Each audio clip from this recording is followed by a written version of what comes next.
భారత రాష్ట్ర సమితి అంట. ఇంకా భారత రాష్ట్ర సమితి ఏమిటిగా భారత రాష్ట్ర సమితి?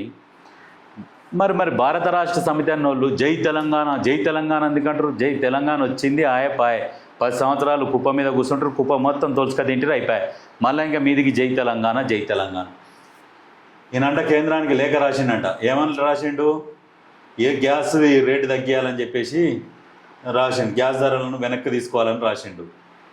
గ్యాస్ ధరలను వెనక్కి తీసుకోవాలని రాసేటప్పుడు సిగ్గుండాలి మీకు.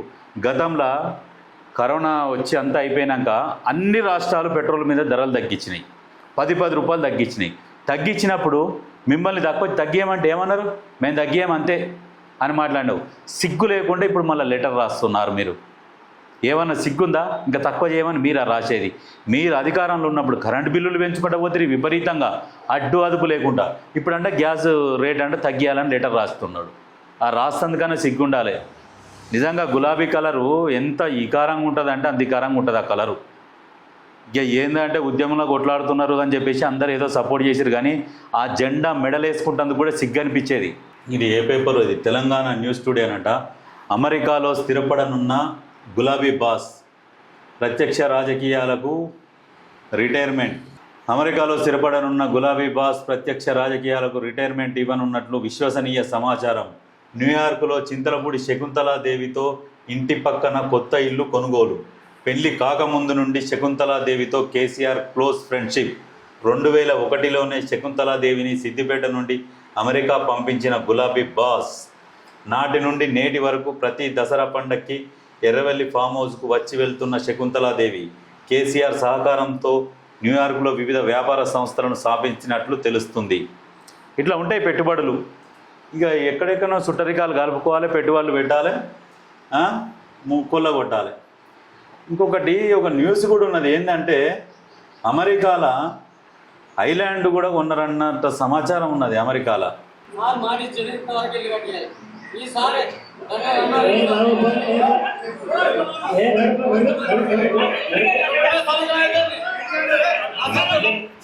ఈ గుండె బతకాలి. ఇక ఇట్లాంటోడు ఇంతమంది ఉన్న అంతమందిలోకి పోయి దానిలో వెంకటరమణారెడ్డి అనుకుంటా ఇంకో ఈసారి ఇల్లు కట్టిస్తానాడు, కట్టియలేదని చెప్పేసి ఇట్లా ఎదురు తిరిగిరు. ఇంకా అయినా కానీ ఏం లేదు. ఇప్పుడు ఈయన మాట్లాడుతుండే ఏంది? రాష్ట్ర ప్రభుత్వానికి నీటి సమస్యపై పట్టింపే లేదు. ఎవరైనా జగదీశ్వరరెడ్డి కాంగ్రెస్ ప్రభుత్వానికి నీటి సమస్యపై పట్టింపు లేదని భరాసా సీనియర్ నేత మాజీ మంత్రి జగదీశ్వరరెడ్డి విమర్శించారు. ఈ మేరకు తెలంగాణ భవన్లో బుధవారం విలేకరులతో ఆయన మాట్లాడుతూ ఈనాడు కాంగ్రెస్ ప్రభుత్వానికి నీటి సమస్యపై పట్టింపు లేదని భరాసా సీనియర్ నేత మాజీ మంత్రి జగదీశ్వరరెడ్డి విమర్శించారు. ఈయన ఏంది? శాసనసభ ఎన్నికలప్పుడు కేసీఆర్ చేసిన హెచ్చరికలు ఒక్కొక్కటి నిజమవుతున్నాయి. రాష్ట్రంలో ఆయన తీసుకొచ్చిన పథకాలు వెనక్కిపోతున్నాయి. నదీ జలాల్లో తెలంగాణ హక్కులు హరించుకుపోయినాయి. చంద్రబాబు ఆంధ్రప్రదేశ్ సీఎం అయ్యాక ఈ ధోరణి పెరిగింది. నాగార్జున సాగర్ ప్రాజెక్టు పూర్తిగా ఆంధ్రప్రదేశ్ చేతిలోకి వెళ్ళిపోయింది. ఈ రాష్ట్ర ప్రభుత్వం చంద్రబాబు ద్వారా మోదీకి దగ్గరైంది. కృష్ణా జలాలపై రాష్ట్ర సాగునీటి మంత్రి ఉత్తమ్ రేవంత్లకు శ్రద్ధ లేదు. ఇప్పుడు గతంలో మరి రాసిచ్చింది కూడా పేపరు మీ వాటా ఇంత అని మరి పేపర్లు మన బయట పెట్టే కదా. మరి ఊకనే గాలి చెప్పాలి. ఏంటంటే ఒకటి నినాదం తేవాలి. ఆంధ్రోళ్ళు మనం తెలంగాణ వాళ్ళం. అది ఎప్పుడు ఒకప్పుడు నమ్మిరు జనాలు, ఇప్పుడు ఎవ్వడు నమ్మడు.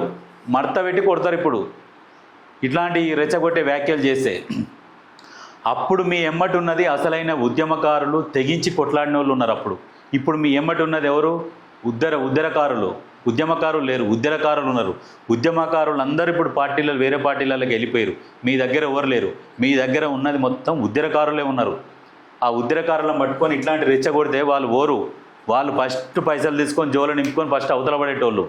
అందుకనే కదా మీరు ఏం చేసినా కానీ సక్సెస్ అయితే లేదు. ఎందుకంటే మీ ఎమ్మటి ఉద్యమకారులు లేరు కాబట్టి మీరు ఏ లొల్లి చేద్దామన్నా, ఏ రచ్చ చేద్దామన్నా సక్సెస్ అయితే లేదు.